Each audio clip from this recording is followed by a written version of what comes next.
It's been nearly a year since Pete Gibson's life was turned upside down on what was supposed to be a special Christmas morning. Celebrating with his 8-month-old Beau would be unforgettable for an entirely different reason. It's crazy because it's really not like real to think about, but I think about it every day. Like every time I'm in the shower, every time I catch a moment just to breathe. Pete's business, Pride and Glory Tattoo, was one of the hardest hit places on 2nd Avenue.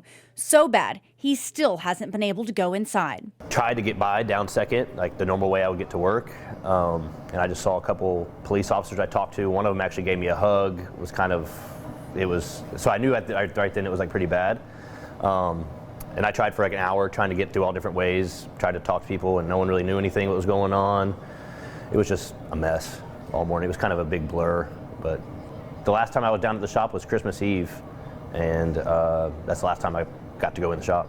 A few bricks and this old Titans jersey were the only things salvageable, but he knew that wasn't the end of Pride and Glory. You know, it's crazy because now that I think about it, I think, wow, you know, I didn't turn back one time. I didn't have a thought of not reopening one time. He found a new home in Sobro on Representative John Lewis Way. They've been open for almost 8 months now. And although this spot isn't historic like 2nd Avenue, he did pay tribute to the original location. This view that the skyline is right now is if you were walking out of the old shop's front door and you took away the buildings right in front of the shop, the AT&T building and all that, this is the view we would see from the old spot. And so we made it with smoke and stuff coming up and kind of the city and this tattoo shop rising up from the smoke from the old spot.